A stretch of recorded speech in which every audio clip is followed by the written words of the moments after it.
Mtoto anaitwa Selina Atieno alipotea tarehe 21 baada ya kutoka church.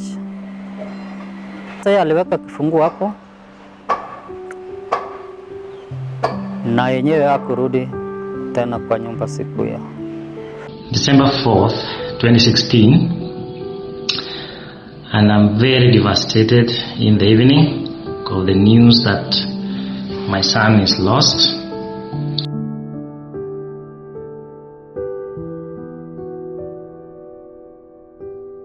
According to statistics by Missing Child Kenya, between July 2013 and February 2019, 184 children who are reported missing have been found and reunited with their families, while 116 other children are still missing. Missing Child Kenya is a community-led platform where organizations and individuals help to share information on missing children, thus increasing the search efforts at zero cost to the families. As the founder, my main dream was to make sure that we have information about missing children put out in the fastest way to the biggest number of people as possible. And so we are found on the basis that we need to reunite missing children or lost and found or displaced children with their family. This day was first commemorated in 2001 after 6-year-old Ethan Parts was reported missing on May 25, 1979 in New York. Since then, this day remembers kids who have disappeared with or without a trace and raises awareness on safety measures that parents and guardians can employ to protect their children. This day uses the symbol of the blue forget-me-not flower to signify that families and citizens should not forget that there are children out there that need to be found and placed in the safety of their homes with their loved ones. The International Day of the Missing Child has a lot of symbolism for us. First of all, it is symbolized with a flower called forget-me-not flower. Just the name of the flower itself and the meaning behind it means that a lot of children are missing, have been missing over the years, and there's a very big danger that they can be forgotten. And one of the parents' main fears is their child would be forgotten. So on International Day of the Missing Children, we commemorate these children and make sure that people still know that there are children who are out there. Their families need to know that there are people who still care and are looking out for them, and they can also know that at any one time there can be information that can go around and these children will be ultimately reunited with the family.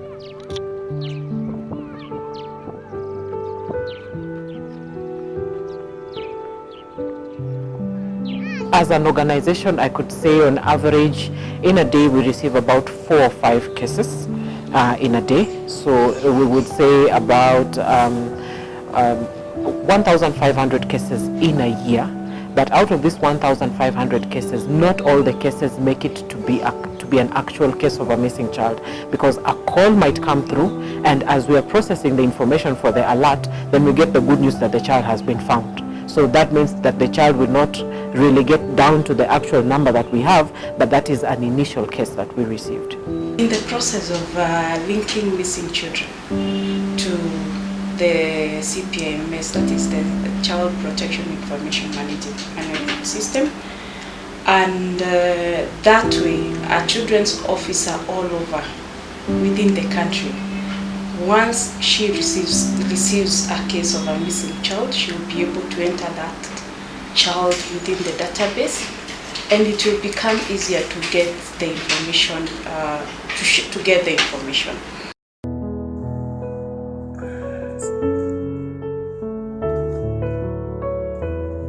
They'd seen a little boy in the company of someone, but all these leads were insufficient, and the boy was still missing 6 days later.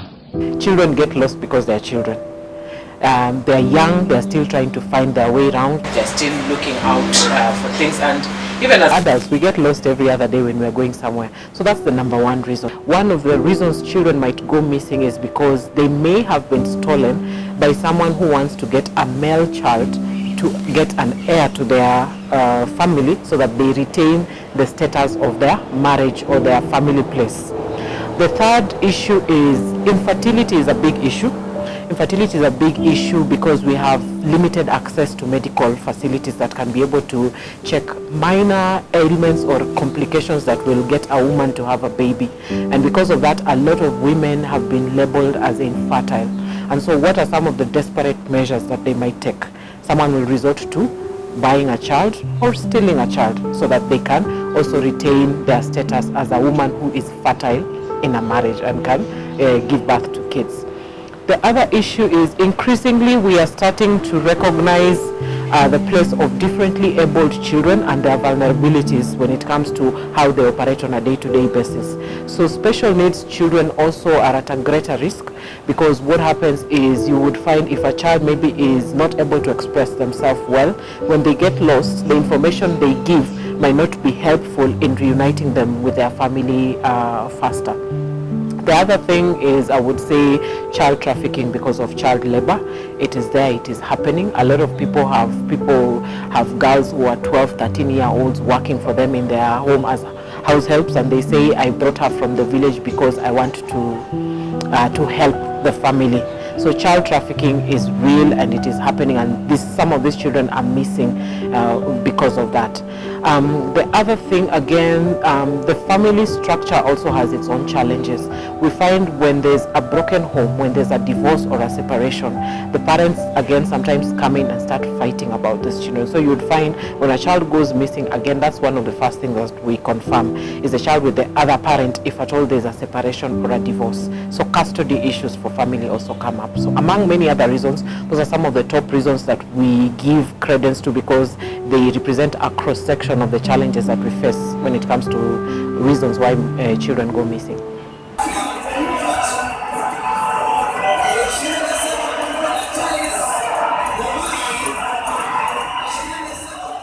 As a department, we have the rescue centers.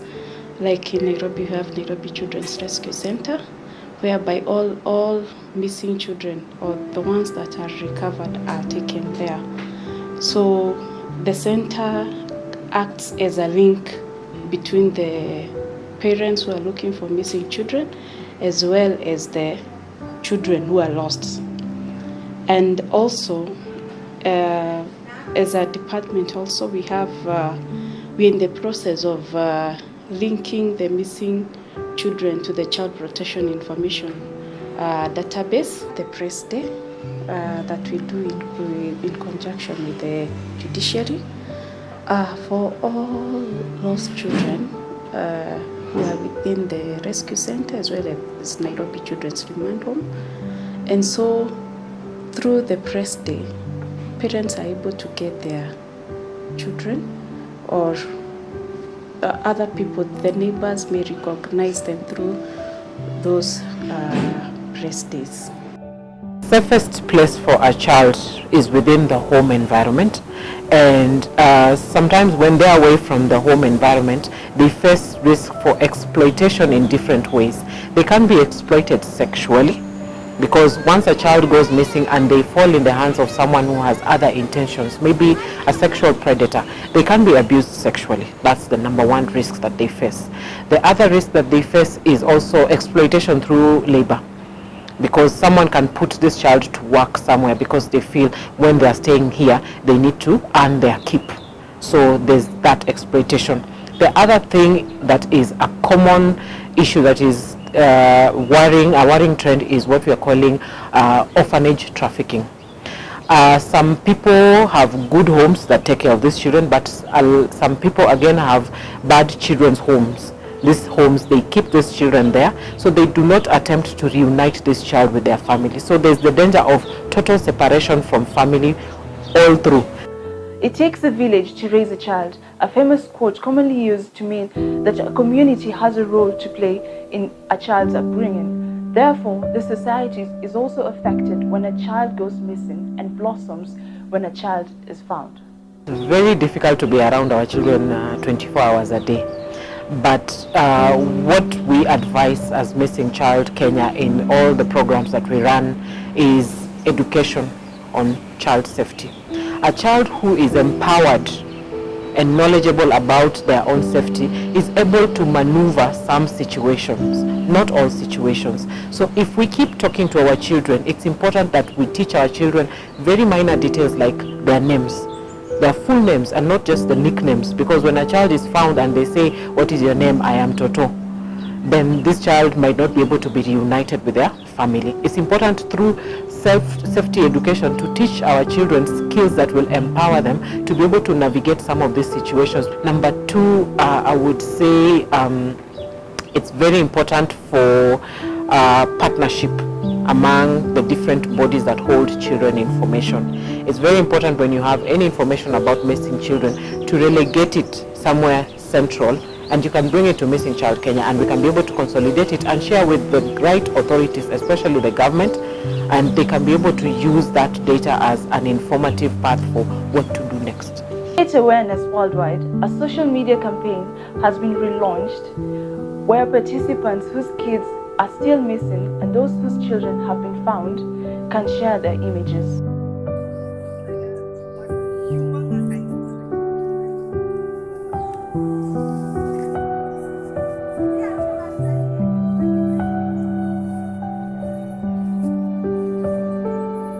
To ensure that missing children are found and reunited with their families, we call upon the government to fast-track the enactment of the Children's Bill, which defines a missing child and the different categories of missing children, to strengthen the data management and case management systems, to establish a national legislation to govern the reporting and investigation of missing children cases, as none exists so far.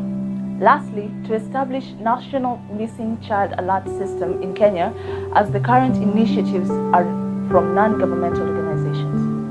So for me, I would make a rally call towards all the development partners, the government agencies, public, private, schools, communities.